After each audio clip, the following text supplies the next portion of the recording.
नमस्कार प्रणाम। आप सबका फिर से स्वागत है। विशाल यादव का फैंस हो जाइए तैयार, कहा कि फिर एक गाने का पोस्टर आएगा जिस गाने का टाइटल है परेशानी बा पतर कमरिया में। कब और किस समय रिलीज किया जाएगा, तो बन रहे वीडियो के साथ। नमस्कार है, आप सब देख रहे हैं भोजपुरी प्लेटफॉर्म यूट्यूब चैनल।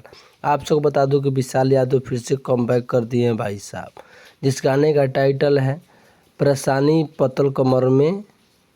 आप सबको बता दूं इस गाने को रिलीज किया जाएगा विशाल यादव ऑफिशियल यूट्यूब चैनल पर। इस गाने को रिलीज किया जाएगा बहुत जल्द। जिस गाने में दिखेंगे विशाल यादव और काजल कश्यप। आप सबको बता दूं इस गाने को गाया गया है विशाल यादव और शिल्पी राज की आवाज़ में इस गाने को गाया गया है।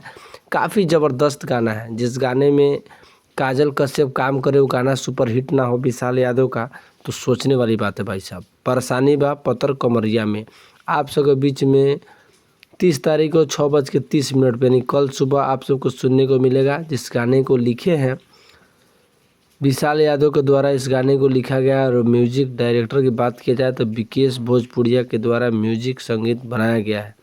तो आप सब इसी तरह का वीडियो देखने के लिए भोजपुरी प्लेटफॉर्म यूट्यूब चैनल को सब्सक्राइब कर लीजिए, ताकि ऐसा ही अपडेट मिलता रहे। अगर आप भी हैं विशाल यादव के फैंस तो एक बार चैनल को सब्सक्राइब कर लीजिए और कमेंट कीजिए, ताकि ऐसा ही गाना और जो भी अपडेट हो विशाल यादव का आप सबको देते हैं। तो नमस्कार, आप सब देख रहे हैं भोजपुरी प्लेटफॉर्म। नमस्कार।